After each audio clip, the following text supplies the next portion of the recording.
Curt, you are the executive editor of the American Conservative. How are you feeling about the state of conservatism right now, especially in foreign policy, given that Donald Trump has bombed Iran, which none of his predecessors did, and today he announced that he is becoming increasingly antagonistic towards Vladimir Putin? Is Trump, in fact, betraying the promise of his America First foreign policy? You asked two slightly different questions there. You asked the state of conservatism, and then you implied that you want to know what I think about the administration. So I'll answer the first one first. I think the state of conservatism and the state of where the grassroots and where the ideas class are on this subject is pretty clear. The Tucker Carlsons of the party, the Steve Bannons, the young voters, the conversation online, I think anecdotal evidence in the polls that looks like Trump is going down a little bit as he takes these more and more rash actions in the Middle East. All of those are harbingers of a more realist, restrained foreign policy in the Republican Party in the future.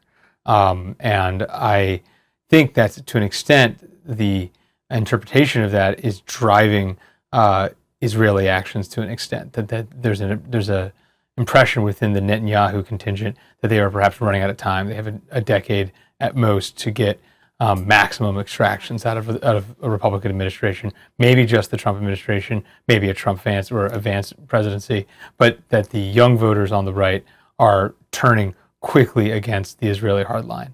As to the question of the administration itself, obviously the last 30 days have been a disappointment for those who hold the perspective of our magazine. This magazine was founded in 2002 against the Iraq War and the Iran Founded by Patrick J. Buchanan. And Scott McConnell, the writer Tacky. And, we were founded by, conservatives and friends against the Iraq War. And this moment, June of 2025, July 2025, is probably the most similar in spirit, where you have a Republican administration potentially poised to go headlong into another crusade in the Middle East, unthinkingly, and acting relatively boorishly on the global stage. And we're going to oppose it if it goes much further. Contra 2002, 2003, though, it looks like we have made a lot of headway. It looks like we've avoided a wider war, but I don't think we're out of the woods yet. But isn't that because Donald Trump, in his heart of hearts, is really not avid for a foreign conflict? Yeah. He did what amounted to kind of a ceremonial bombing of Iran and then pulled back. Now on Ukraine, maybe he'll send some weapons, but we don't know exactly what weapons. Yeah, I mean, I think that, again, separate wars, separate pressures. There's clearly an Israel lobby in the United States. It is much more powerful than those who would advocate escalation in Ukraine, although the military-industrial complex's investment in the Ukraine war should not be discounted. I think, there's a Reuters report out this morning on July the 8th that indicated, once again, there is a break between the U.S. government and the Israeli government on what's next in the Middle East. The U.S. wants to reopen negotiations with the Iranians. Trump was pretty slavishly devoted to Netanyahu yesterday, but he did go out of his way to say that Iranians were, quote, acting nice, they've been very polite, et cetera, et cetera. Witkoff, the special envoy, has indicated that he wants to reopen negotiations as soon as a week from yesterday. So that is the clear prerogative. Meanwhile, Netanyahu and his government clearly not comfortable with just declaring mission accomplished on the Iran escapade, and clearly some daylight between Jerusalem and Washington on the details of Gaza. Hamas has not been defeated. Hamas is still the authority in Gaza, and the declared goal of the Israeli state at the beginning of this war was to destroy Hamas. So it is a little difficult to see how Netanyahu negotiates this, but the appetite for another blank check for Israel in D.C. and on the broader right, I think by the day, the appetite is more and more evaporating. What about Trump and Iran? Do you think he would like not just a nuclear deal, but actually full relations, opening an embassy in Tehran and conducting business deals with the regime?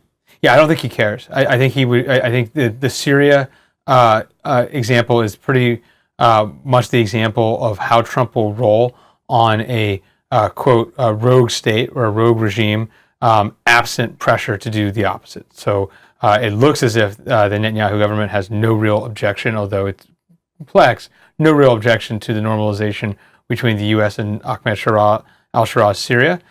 Totally different with Iran. They are doing everything they can to avoid Trump getting in the room with Iranians. There's pressure against Trump interlocutors like Tucker Carlson from either appearing with the Iranian president by video feed or Zoom, however that was conducted, because I think the North Korean example looms large.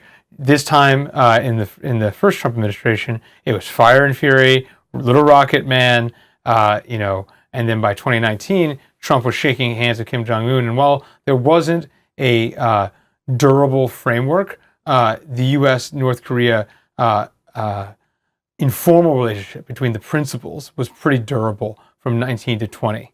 And such a platform could be used as a model for how the U.S. and Iran would engage in the Trump administration. So yeah, I think Trump, all things being equal, wants to do business with Iran, would be open to normalizing with the Iranians, but the major headwind on that are the Israeli demands, and then also the specifics of the Israeli demands. They are demanding zero nuclear enrichment, and it is not clear if the Iranian state is going to ever sign on to that.